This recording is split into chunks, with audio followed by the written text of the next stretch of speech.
Good morning 12th class. कैसे हो बच्चों? आई होप कि आप बहुत अच्छे होंगे। ठीक है, आज का जो हमारा टॉपिक है वह है आपका अनुवादन। ठीक है, क्या है वो? अनुवादन। ठीक है, यानी कि ट्रांसलेशन। ठीक, ट्रांसलेशन में क्या होता है कि जो हमने क्या पढ़ा था, सेंट्रल डोग्मा पढ़ा था। तो सेंट्रल डोग्मा में हमने क्या देखा था बच्चों कि क्या हो रहा था, डीएनए से आनुवांशिक सूचनाओं का बहाव कहाँ की ओर हो रहा था? आरएनए की ओर हो रहा था। ठीक है, और आरएनए से कहाँ हो रहा है? प्रोटीन में हो रहा था। ठीक है, तो ये क्या हो गया आपका सेंट्रल डोग्मा, यानी कि आनुवांशिक सूचनाओं का जो बहाव है वो डीएनए से एमआरएनए में होता है या आरएनए में होता है, और फिर वो एमआरएनए से कहाँ आता है? प्रोटीन में आता है। तो यही क्या कहलाता है? आपका अनुवादन कहलाता है। ठीक है, अगर दूसरे शब्दों में कहें तो जो अनुवादन होता है वो क्या होता है कि एमआरएनए का, ठीक है, एमआरएनए में न्यूक्लियोटाइडों की जो श्रृंखला होती है, ठीक है, ये जैसे इसको मान लीजिए एमआरएनए, तो इसमें जो है न्यूक्लियोटाइडों की जो श्रृंखला होती है, यानी कि कोड लगे होते हैं किस रूप में? AUG, AAG, इस तरीके से जो कोडोन लगे रहते हैं, श्रृंखला का अमीनो अम्ल की पॉलीपेप्टाइड चेन में परिवर्तन होना। ठीक है, फिर से सुन लीजिए, एमआरएनए में न्यूक्लियोटाइड श्रृंखला का अमीनो अम्ल की पॉलीपेप्टाइड चेन में बदलना। पॉलीपेप्टाइड चेन में परिवर्तन को ही हम क्या कहते हैं? अनुवादन कहते हैं। ठीक है, यानी कि दूसरे शब्दों में कहें तो क्या होगा कि एमआरएनए के जो सूचनाएं हैं उनका किस में कन्वर्ट हो जाना? प्रोटीन में कन्वर्ट हो जाना ही क्या कहलाता है? हमारा अनुवादन कहलाता है। ठीक है, अच्छा, इसके लिए हम क्या पढ़ेंगे? पहले टीआरएनए के स्ट्रक्चर को देखते हैं। ठीक है, तो जो टीआरएनए है वो कैसा होता है? क्लोवर लीफ होता है। ठीक है, तो पहले ऐसा माना जाता था कि जो अनुवादन की क्रिया है वो किस तरीके से होगी। ठीक है, क्योंकि सबको पता है कि जो है डीएनए से क्या हो रहा है? आरएनए में कन्वर्ट हो रहा है। ठीक है, अब आरएनए से जो प्रोटीन है उसमें कन्वर्ट हो रही हैं सूचनाएं।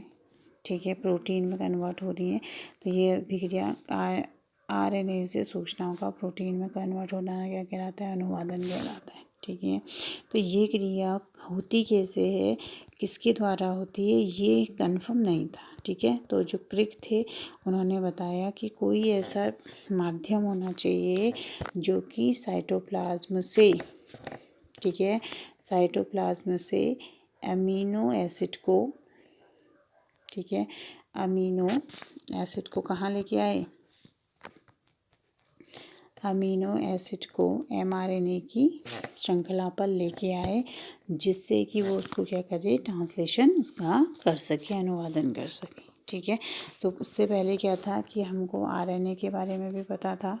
ठीक है, टीआरएनए के बारे में भी पता था, एमआरएनए के बारे में भी पता था, राइबोसोमल आरएनए के बारे में भी पता था, लेकिन ये नहीं पता था कि जो साइटोप्लाज्म के अंदर जो एमिनो एसिड्स होते हैं उनको टीआरएनए ही लेके आते हैं। ठीक है, तो ये बाद में पता चला कि जो टीआरएनए होता है साइटोप्लाज्म में, जो टीआरएनए होता है वही अमीनो एसिड को लेके आता है। ठीक है, तो जो टीआरएनए का जो स्ट्रक्चर होता है वो क्लोवर लीफ की तरह होता है। ठीक है, जो क्लोवर लीफ इस तरीके से होती है, 3 पत्तियाँ, 1 2 3, और नीचे अगर इसको सिमिलर करेंगे तो ये इस तरीके से दिखाई देता है, इसलिए टीआरएनए को हम कहते हैं क्लोवर लीफ की तरह दिखाई दे रहा है। तो इसका जो ये वाला है ये 5 प्राइम एंड होता है और ये वाला 3 प्राइम एंड होता है। ठीक है, 3 प्राइम एंड पे क्या जुड़े रहते हैं? अमीनो एसिड जुड़े रहते हैं, ए यानी कि अमीनो एसिड जुड़े रहते हैं, और इसकी जो नीचे की भुजा होती है यहाँ पे प्रतिकूट लगे रहते हैं।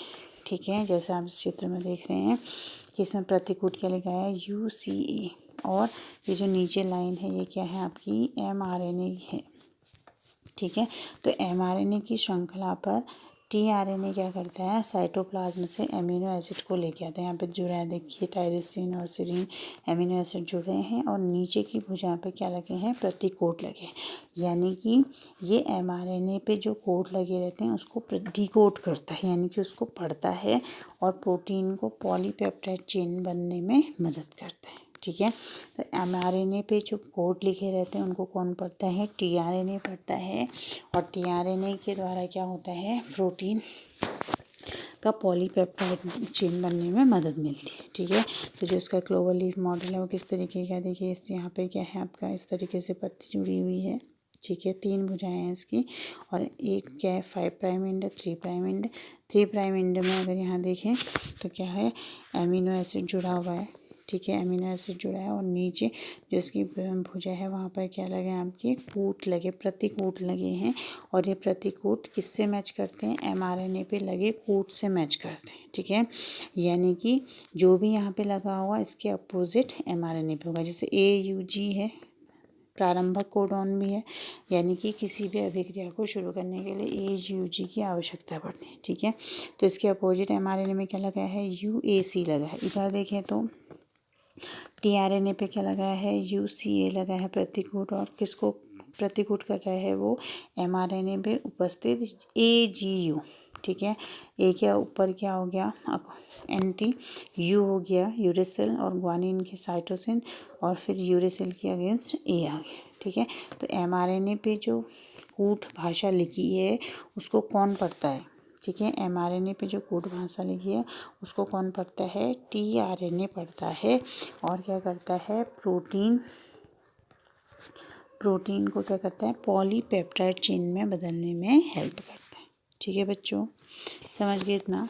अब देखिएगा कि जो ट्रांसलेशन होता है वो क्या है, देखिए सेंट्रल डोग्मा की मदद से समझें तो हमने पढ़ा था कि जो डीएनए है, ठीक है, डीएनए से डीएनए का बनना तो पता ही आपको, रेप्लिकेशन होता है। डीएनए से आरएनए का बनना क्या हो गया, ट्रांसक्रिप्शन हो गया। ठीक है, यानी कि अनुलेखन हो गया। आज हमारा जो टॉपिक है वो क्या है, ट्रांसलेशन। ठीक है, आज हमारा जो टॉपिक है वो है ट्रांसलेशन, यानी कि अनुवादन। तो आरएनए का, ठीक है, मैसेंजर आरएनए का, यहाँ देखिए एरो में, मैसेंजर आरएनए का प्रोटीन में कन्वर्ट होना। ठीक है, उसके मैसेज को, एमआरएनए के मैसेज को प्रोटीन में कन्वर्ट करना ही क्या कहलाता है, हमारा अनुवादन कहलाता है। क्या कहलाता है, अनुवादन कहलाता है। ठीक है, तो सेंट्रल डोग्मा में हमने क्या देखा था कि आनुवांशिक सूचनाओं का जो बहाव होता है वो कहाँ की ओर होता है, डीएनए से आरएनए में और आरएनए से प्रोटीन की ओर होता है। ठीक है, तो अनुवादन क्या हो गया, एमआरएनए पे उपस्थित आनुवांशिक कोडों को प्रोटीन तक पहुंचाना या प्रोटीन के पास पहुंचाना। ठीक है, अब देखिए कि जो ये प्रोसेस होती है वो कहाँ होती है। ठीक है, तो जो ट्रांसलेशन की जो प्रोसेस होती है वो कहाँ होती है, साइटोप्लाज्म में होती है। और साइटोप्लाज्म में भी जो ऑर्गेनेल्स राइबोसोम होता है वहाँ पर होती है। ठीक है, देखिए यहाँ पे लिखा है एमआरएनए, और एमआरएनए किसको देगा अपनी सूचनाएं, प्रोटीन को देगा। ठीक है, तो जो अनुवादन की जो क्रिया होती है वो कहाँ होती है, सेल की कोशिका के साइटोप्लाज्म यानी कि जीव द्रव्य में होती है। और कौन से ऑर्गेनेल्स पे होती है, राइबोसोम। तो हमने 9th में भी पढ़ा था कि जो राइबोसोम होते हैं क्या करते हैं, प्रोटीन का संश्लेषण करते हैं। अगर आपको याद होगा तो हमने सेल में हम पढ़ते थे ना, माइटोकॉन्ड्रिया पावर हाउस है और राइबोसोम का काम क्या है, तो राइबोसोम का काम क्या है, प्रोटीन का संश्लेषण करना है। ठीक है, तो ट्रांसलेशन की जो क्रिया होती है वो कहाँ होती है, कोशिका के साइटोप्लाज्म में होती है। और कौन से ऑर्गेनेल्स में होती है, राइबोसोम। ठीक है, इतना। अच्छा, अब जो ट्रांसलेशन की क्रिया है उसमें कौन कौन सी चीज़ें इन्वॉल्व होती है, देखिएगा उसमें क्या होता है, डीएनए है। ठीक है, फिर क्या है आपका, कहाँ हो रही थी क्रिया, सेल में हो रही थी, तो यानी कि सेल के अंदर क्या है, राइबोसोम है, वहाँ पर हो रही थी। और किसको कन्वर्ट करना है, हमने 20 टाइप्स के अमीनो एसिड को क्या करना है, कन्वर्ट करना है। ठीक है, यानी कि इनको कोड करने के लिए क्या होना है, हमारे पास कोडोन है। ठीक है, और इस कोडोन की सहायता से क्या करता है, प्रोटीन एक कोडोन क्या होता है, जो कोडोन होता है वो विशिष्ट अमीनो एसिड को कोड करने की क्षमता रखता है। ठीक है, फिर क्या होता है, एंजाइम्स भी इसमें यूज़ होते हैं और तीनों ही प्रकार के mRNA, ठीक है। पहला क्या है mRNA, फिर क्या है आपका tRNA, फिर क्या है राइबोसोमल RNA। तो तीनों प्रकार के RNA भी इसमें यूज़ होते हैं और एनर्जी भी यूज़ होती है, या तो वो ATP के रूप में होगी या तो वो GTP के रूप में, ठीक है। तो ट्रांसलेशन क्या है कि ट्रांसलेशन में हम क्या करते हैं, RNA के मैसेज को प्रोटीन में कन्वर्ट कर देते हैं, RNA के मैसेज को प्रोटीन में कन्वर्ट कर देते हैं। तो ये क्रिया क्या कहलाती है, आपकी ट्रांसलेशन कहलाती है, ठीक है। जिसमें विभिन्न प्रकार के एंजाइम और एनर्जी खर्च होती है। अच्छा, इस चित्र में देखिएगा आप, तो इसमें कैसे हो रही है प्रोसेसिंग। देखिए नीचे क्या लगा हुआ है, mRNA इस तरीके से देखिए 5 प्राइम टू 3 प्राइम एंड, ये क्या है आपका mRNA है, ठीक है। और अभी हमने बात करी थी कि mRNA पे क्या लगे रहते हैं, इस तरीके से कोडॉन, ये जो है ये क्या है, कोडॉन है, जैसे AUG ACG A, ठीक है। इस तरीके से कोडॉन लगे रहते हैं और उन कोडॉन को डिकोड कौन करता है, tRNA करता है, ठीक है। tRNA उनको कोड करता है और एमिनो एसिड को किस में बदल देता है, पॉलीपेप्टाइड चेन में बदल देता है। तो देखिए इसमें 5 प्राइम टू 3 प्राइम एंड क्या है, mRNA लगा हुआ है। mRNA के ऊपर 3 के जोड़े में देखिए 1 2 3 1 2 3 1 2 3 1 2 3 इस तरीके से क्या है, कोड लगे हुए हैं, ठीक है। जो कहाँ से आए हैं, DNA से आए हैं, ठीक है। और जो ट्रांसलेशन की क्रिया होती है उसको कंट्रोल कौन करता है, DNA कंट्रोल करता है, ठीक है। तो क्या हुआ कि क्या हो रहा है, जो mRNA के जो कोड हैं उनको डिकोड कौन कर रहा है, tRNA कर रहा है। और tRNA के साथ क्या जुड़े रहते हैं, बताया था अभी मैंने, अमीनो एसिड जुड़े रहते हैं और अमीनो एसिड क्या करते हैं, इस तरीके से ये चेन के रूप में क्या बना देते हैं, पॉलीपेप्टाइड चेन बना देते हैं, ठीक है। Amino acids are jointed to form polypeptide chain. तो यानी कि साइटोप्लाज्म में जो बिखरा पड़ा अमीनो एसिड्स है उसको किस में कन्वर्ट करना, पॉलीपेप्टाइड प्रोटीन में क्या कर देना, कन्वर्ट कर देना। जो क्रिया है वो क्या कहलाती है, आपकी ट्रांसलेशन कहलाती है, ठीक है। अच्छा, जो tRNA होता है वो कैसे वर्क करता है अभी बताया भी था मैंने, फिर से देख लीजिए। ये जो tRNA इस तरीके से स्ट्रक्चर दिखाया गया है, इसमें एक 5 प्राइम एंड दिख रहा है आपको, एक 3 प्राइम एंड दिख रहा है। तो 3 प्राइम एंड में क्या लगा हुआ है, एमिनो एसिड, ठीक है, एमिनो एसिड लगा हुआ है, ठीक। और नीचे क्या लगा है, नीचे की भुजा पे क्या लगा है, एंटीकोडॉन यानी कि प्रतिकूट लगे हैं। और ये वाला जो पोर्शन है वो क्या है, mRNA, मैसेंजर RNA, जिसमें क्या है, आनुवांशिक कोड एक भाषा के रूप में छिपे हुए हैं। और इस भाषा को कौन पढ़ने में सक्षम है, तो वो कौन है, tRNA, ठीक है। tRNA सक्षम है और tRNA के 3 प्राइम एंड पे क्या जुड़ा रहता है, एमिनो एसिड जुड़ा रहता है। जैसे जैसे वो mRNA पे कोडों को डिकोड करता चले जाएगा, वैसे वैसे यहाँ पर क्या होगा, प्रोटीन का निर्माण भी होते चले जाएगा, इस तरीके से पॉलीपेप्टाइड चेन के रूप, ठीक है। इससे वाले पहले वाला जो स्ट्रक्चर देखा था आपने, देखिए इसमें क्या हो रहा था कि ये क्या है, आपका mRNA है, इसमें क्या लगे हुए हैं, कोड लगे हुए हैं। और यहाँ पे क्या आया, tRNA आता है, ठीक है, tRNA आता है और जिसमें क्या लगा हुआ है, ऊपर एमिनो एसिड्स लगे हुए हैं। तो ये इसको पढ़ते हुए आगे जाएगा और इस तरीके से ये जो है, ये क्या है, पॉलीपेप्टाइड, प्रोटीन के पॉलीपेप्टाइड बनते चले जाएंगे इस तरीके से, ठीक है। और कहाँ पे बनेंगे, ये कोशिका द्रव्य में बनेंगे और कौन से ऑर्गेनेल्स में बनेंगे, राइबोसोम में बनेंगे, ठीक है। अब देखिए क्या क्या होता है कि जो पहला स्टेप होता है इसमें वो है आपका एक्टिवेशन, ठीक है। सबसे पहले क्या होगा, इसमें एक्टिवेशन ऑफ एमिनो एसिड होगा, यानी कि जो कोशिका द्रव्य में एमिनो एसिड क्या हुए बिखरे पड़े हैं वो पहले क्या होंगे, एक्टिव होंगे, ठीक है। तो एक्टिव होंगे, उसके बाद ही वो किससे जुड़ पाएंगे, tRNA से जुड़ पाएंगे। और दूसरा स्टेप क्या है, फॉर्मेशन और पॉलीपेप्टाइड चेन, ठीक है, यानी कि प्रोटीन की जो पॉलीपेप्टाइड चेन है उसका निर्माण करना है, ठीक है। पहला क्या है हमारा, एक्टिवेशन ऑफ एमिनो एसिड, यानी कि एमिनो एसिड जो साइटोप्लाज्म में है उनको हमने क्या करना है, ATP या GTP देकर क्या करना है, एनर्जी देनी है, यानी कि एक्टिव फॉर्म में लाना है, जिसकी किस वजह से वो क्या जुड़ेंगे।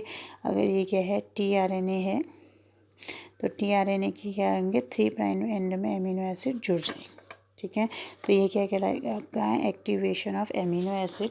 और यहाँ पे जो एंजाइम काम करता है वो है एमिनो एसाइल सिंथेटेज एंजाइम। ठीक है, कौन सा एंजाइम है, एमिनो एसाइल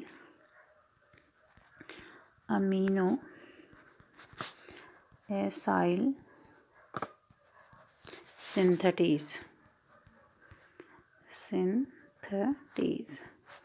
ठीक है, एमिनो एसाइल सिंथेटेज एंजाइम क्या करता है कि अमीनो एसिड को क्या कर देता है, एक्टिव कर देता है। ठीक है, अच्छा, दूसरा जो स्टेप है इसमें क्या होगा कि जो फॉर्मेशन ऑफ पॉलीपेप्टाइड चेन, यानी कि जो ये अमीनो एसिड एक्टिव हो गए हैं, अभी क्या करेंगे, एंजाइम की मदद से क्या करेंगे, इस तरीके से एक पॉलीपेप्टाइड चेन बना देंगे, किसका, अमीनो एसिड का, जो कि क्या रहेगी, प्रिजर्व रहे। ठीक है, तो वो क्या करना है, फर्स्ट स्टेप क्या है, एक्टिवेशन ऑफ एमिनो एसिड, यानी कि अमीनो एसिड का क्या, सक्रियण। दूसरा क्या हो गया कि जो अमीनो एसिड एक दूसरे के पास आके जुड़कर क्या करेंगे, पॉलीपेप्टाइड चेन का निर्माण करेंगे। ठीक है, अच्छा, यहाँ पे देखिएगा इसमें क्या है, एंजाइम के थ्रू दिखाया गया है। ठीक, तो देखिए एक्टिवेशन ऑफ एमिनो एसिड्स में क्या हो रहा है, कौन सा एंजाइम वर्क कर रहा है, एमिनो एसाइल सिंथेटेज एंजाइम कर रहा है। तो जो एंजाइम की 2 साइड्स हैं, ठीक है, इस तरीके से, एक साइड ये है, एक साइड, ठीक है, एक साइड में क्या जुड़ जाएंगे, आपकी एमिनो एसिड जुड़ जाएगा, और दूसरी साइड कहाँ जुड़ जाएगी, tRNA से जुड़ जाएगी। ठीक है, तो इससे क्या होगा कि ये एक्टिव हो जाएंगे, कौन, साइटोप्लाज्म में एमिनो एसिड एक्टिव होकर कहाँ जुड़ जाएंगे, tRNA के 3 प्राइम एंड में जुड़ जाएंगे। ठीक है, तो अब ये जो tRNA है ये किसके लिए तैयार है, अनुवादन के लिए तैयार है। ठीक है, अब क्या हो रहा है कि इसमें क्या होता है, जो हमारा राइबोसोम है, ठीक है, राइबोसोम कैसे वर्क करता है, अब इसमें राइबोसोम का भी बहुत बड़ा रोल है। ठीक है, तो ये इसमें जो राइबोसोम वर्क करता है वो है 70S। ठीक है, तो 70S की जो यूनिट होती है वो क्या होती है, इसको हम 50S और 30S में बांट लेते हैं। ऊपर का हिस्सा क्या है हमारा 50S, नीचे का हिस्सा क्या है 30S। ठीक है, तो इसमें 3 भाग होते हैं। ठीक है, ई का मतलब क्या है जैसे इसको ऐसे समझिए कि ये राइबोसोम है, ऊपर बड़ा, नीचे, और इसके बीच में यहाँ पे क्या आ जाएगा, अभी mRNA आ जाएगा। ठीक है, तो इसमें 3 साइड बने होते हैं। पहला ई का मतलब एग्जिट, पी का मतलब पेप्टाइल साइड, ठीक है, जहाँ पे पहला अमीनो एसिड आके जुड़ेगा, और ए का मतलब क्या है, एसिटिल, अमीनो एसिटिल साइड, जहाँ पे अमीनो एसिड, दूसरा अमीनो एसिड के बाद सारे ही अमीनो एसिड जुड़ते रहेंगे। ठीक है, तो इस तरीके से दिखेगा आपको। ठीक, तो ये क्या हो गया 70S क्या हो गया, हमारे पास राइबोसोम हो गया।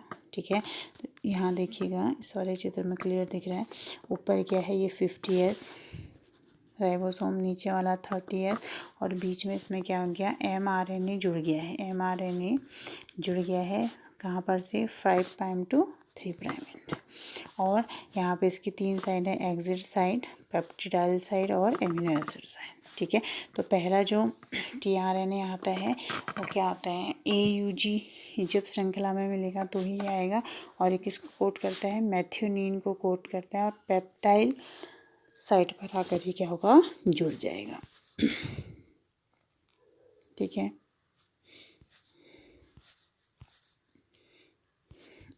इस तरीके से देखिए, यहाँ पे देखिए।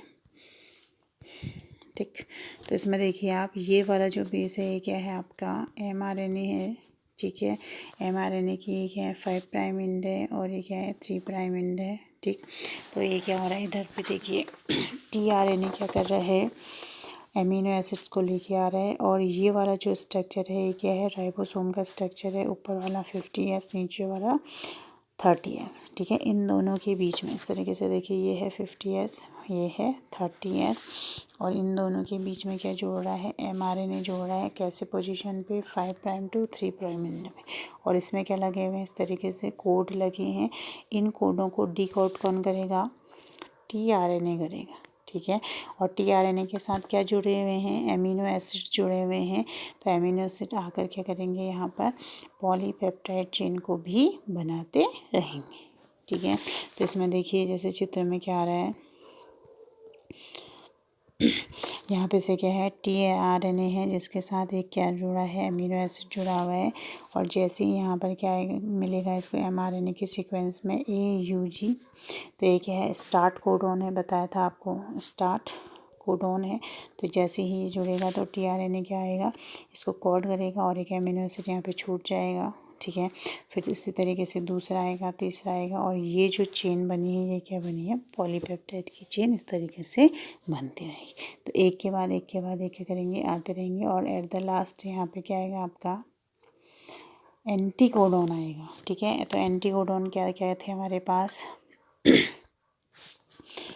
क्या क्या थे बताइए, GAA था, ठीक है। तो वो क्या है, इस तरीके से यहाँ पर आएगा तो क्या होगा, देखिएगा यहाँ पे लिखा हुआ है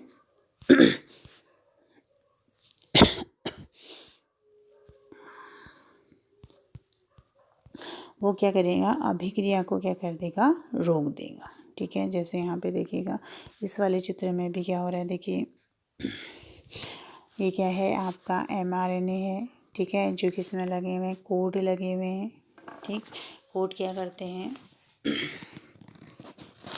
इसके प्रति टीआरएनए के पास क्या है, एंटीकोडॉन लगा हुआ है। तो ये क्या करेगा, इस तरीके से यहाँ पे पॉलीपेप्टाइड प्रोटीन को पॉलीपेप्टाइड चेन बनाने में क्या करेगा, मदद करेगा, ठीक है। उसके बाद क्या होगा, नेक्स्ट इसमें कोडॉन आएगा और इस तरीके से यहाँ पर क्या होगा, प्रोटीन के जो पॉलीपेप्टाइड चेन है वो क्या होगी, बनती चली जाएगी, ठीक है ना, समझ गए बात को। अब क्या हो रहा है, एंड में क्या आएंगे हमारे, स्टॉप कोडॉन आएंगे। कौन से कोडॉन आएंगे, स्टॉप कोडॉन आएंगे, ठीक है। स्टॉप कोडॉन क्या क्या थे हमारे पास, एक तो था UAA, ठीक है, दूसरा क्या था UAG, ठीक, तीसरा क्या था UGA, ठीक है। तो इन तीनों को क्या कहते हैं, हम स्टॉप कोडॉन भी कहते हैं, नॉनसेंस कोडॉन भी कहते हैं, और क्या कहते हैं, टर्मिनेटेड कोडॉन भी कहते हैं। तो इनमें से अगर कोई भी क्या कर रहा है, यहाँ पर आके जुड़ जाएगा तो अभिक्रिया क्या हो जाएगी हमारी, जो बनने की प्रोसेस है, पॉलीपेप्टाइड चेन बनने की जो प्रोसेस है वो क्या हो जाएगी, टर्मिनेट हो जाएगी। इसमें देखिएगा आप चित्र में, तो यहाँ पे क्या हो रहा है कि यहाँ पे टर्मिनेशन लिखा होता है, इसका मतलब कि यहाँ पे कोई कोडॉन आया होगा, जैसे सपोज कर लेते हैं UAA आया होगा, और ये प्रक्रिया क्या हो गई, रुक गई, और ये जो है ये क्या है, प्रोटीन पॉलीपेप्टाइड चेन में क्या हो गया, कन्वर्ट हो गया, ठीक है। तो यहाँ पे क्या आएगा, जैसे ही स्टॉप कोडॉन आएगा तो लास्ट एमिनो एसिड जुड़ेगा और ये जो पॉलीपेप्टाइड चेन है ये बनकर क्या हो जाएगी, तैयार हो जाएगी, और आगे सारी जो अभिक्रियाएं हैं वो क्या हो जाएगी, डिस्ट्रॉय हो जाएगी। यानी कि ये जो हमारी प्रोटीन चेन है वो क्या हो जाएगी, अलग हो जाएगी, इससे राइबोसोम भी क्या हो जाएंगे, अलग अलग हो जाएंगे, mRNA भी क्या हो जाएगा, अलग अलग हो जाएंगे, ठीक है। तो यही हमको क्या चाहिए था, एट द लास्ट चाहिए था, ठीक है ना। तो कहने का मतलब क्या है कि जो हमने सेंट्रल डोग्मा पढ़ा था उसमें हमने क्या पढ़ा था कि DNA से क्या हो रहा है, RNA बन रहा है, और RNA से क्या बन रहा है, प्रोटीन बन रहा है। तो आनुवांशिक सूचनाओं का जो बहाव होता है वो कहाँ होता है, DNA से RNA में होता है, और RNA से कहाँ होता है, प्रोटीन में होता है, ठीक है। तो DNA से RNA में बनना ट्रांसक्रिप्शन कहलाता है, और RNA से प्रोटीन में आना क्या कहलाता है, अनुवादन कहलाता है, ठीक है। तो अनुवादन में क्या हो रहा था कि tRNA क्या करता है, अपने साथ एक एक एमिनो एसिड को क्या करता है, लेके जाता है इस तरीके से, और एक उसकी जो नीचे की भुजा होती है उसमें क्या लगे रहते हैं, प्रतिकूट लगे रहते हैं, जो कि mRNA पे लगे कोडॉन को क्या करता है, डिकोड करता है, यानी कि mRNA पे लिखी हुई भाषा को पढ़ सकता है। और जो यहाँ पर क्या है, एमिनो एसिड है, और ये जो भाषा है, कोडॉन है, वो क्या करते हैं, विशिष्ट एमिनो एसिड के लिए क्या होते हैं, कोड होते हैं। तो इसलिए जैसे जैसे कोड आते जाएंगे वैसे वैसे हमारी जो पॉलीपेप्टाइड चेन होगी वो क्या रहेगी, बनती चली जाएगी। जैसे यहाँ पे देखेंगे आप जी, तो इसमें क्या है कि हमने क्या कहा कि 5 प्राइम पे राइबोसोम जुड़ जाता है इसमें, ठीक है। और इधर से 3 प्राइम एंड से क्या होता है, ये tRNA आता है, ठीक है। और कौन सा कोडोन आता है, स्टार्ट कोडोन आता है AUG, और tRNA इस पे आके जुड़ जाता है, प्रोसेस शुरू हो जाती है और पॉलीपेप्टाइड चेन क्या होती है, बनने लग जाती है। और at the last stop codon आता है UAA, और ये क्या करता है, अभिक्रिया को रोक देता है। तो इस तरीके से क्या हो गया कि पॉलीपेप्टाइड चेन क्या हो जाती है, प्रोटीन की जो पॉलीपेप्टाइड चेन होती है वो क्या होती है, बनती चली जाती है, जब तक कि वहाँ पर क्या ना हो जाए, स्टॉप कोडॉन आकर उस प्रक्रिया को क्या कर दे, रोक ना दे। ठीक है बच्चों, तो आज के लिए इतना ही, फिर नेक्स्ट टॉपिक हम कल डिस्कस करेंगे। Thank you.